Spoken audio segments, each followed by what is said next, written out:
തളപതി വിജയ നായകനാക്കി വെങ്കട്ടപ്രഭു സംവിധാനം ചെയ്ത് ഏജിയസ് പ്രൊഡക്ഷൻസ് നിർമ്മിച്ച ഇന്നലെ തിയേറ്ററുകളിലേക്ക് ഏറ്റവും പുതിയ ബിഗ് ബഡ്ജറ്റ് ഇന്ത്യൻ തമിഴ് സിനിമയാണല്ലോ the greatest of all time. ആദ്യ ദിവസം തന്നെ റെക്കോർഡ് റിലീസോടെ ലോകമെമ്പാടുമുള്ള തിയേറ്ററുകളിലെ റിലീസിനായിട്ടെത്തിയ സിനിമയുടെ കാത്തിരുന്ന ഒഫീഷ്യൽ കളക്ഷൻ പോസ്റ്റർ ഇന്നിപ്പോഴത്തെ സിനിമയുടെ പ്രൊഡക്ഷൻ ഹൗസിൽ നിന്ന് വന്നിരിക്കുകയാണ്.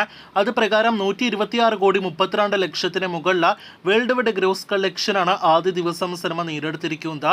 ഈ കാണുന്നതാണ് സിനിമയുടെ ഒഫീഷ്യൽ കളക്ഷൻ പോസ്റ്റർ. അപ്പോൾ വിജയുടെ ദി ഗോട്ട് എന്ന സിനിമ ട്രാക്കസ് പുറത്തുവിട്ട ഫിഗേഴ്സിനേക്കാൾ കൂടുതൽ കളക്ഷൻ ഇതിനോടകം തന്നെ ഒഫീഷ്യൽ കളക്ഷൻ പ്രകാരം നേടിയെടുത്തിരിക്കുന്നു എന്നാണ് ഈ കാണുന്ന പോസ്റ്ററിൽ നിന്ന് വ്യക്തമാകുന്നത്. ട്രാക്കേഴ്സ് എല്ലാം തന്നെ 100 കോടിയോളം രൂപയാണ് സിനിമയ്ക്ക് ആദ്യ ദിവസം വേൾഡ് വൈഡ് ഗ്രോസ് ആയിട്ട് പ്രതീക്ഷിച്ചത്. എന്നാൽ ഇപ്പോഴത്തെ 126 കോടി രൂപയ്ക്ക് മുകളിലാണ് സിനിമയുടെ ഒഫീഷ്യൽ നമ്പേഴ്സിൽ നിന്ന് വ്യക്തമാകുന്നത്. അതേസമയം കഴിഞ്ഞ വർഷം തിയേറ്ററുകളിലേക്ക് എത്തിയ വിജയുടെ കരിയർ ബെസ്റ്റ് കളക്ഷൻ നേടിയെടുത്ത സിനിമ ലിയോ എന്ന സിനിമയുടെ കളക്ഷനേക്കാൾ താഴെയാണ് ഗോട്ടിന്റെ കളക്ഷൻ എന്നത് ഒഫീഷ്യൽ കളക്ഷനിൽ നിന്ന് ഒരിക്കൽ കൂടി ഉറപ്പാക്കുന്നു.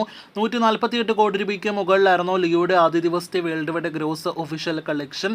ഇപ്പോഴത്തെ ഗോട്ടിൻ്റെത് 126 കോടി രൂപയ്ക്ക് മുകളിലാണ്. അപ്പോൾ ഒരു മിന്നും തുടക്കം തന്നെ ഈ ബിഗ് ബഡ്ജറ്റ് സിനിമ ആദ്യ ദിവസം നേടിയെടുത്തിരിക്കുകയാണ്. കാത്തിരിക്കൂ സിനിമയുടെ കൂടുതൽ ബോക്സ് ഓഫീസ് റിപ്പോർട്ടുകൾ കേട്ട്.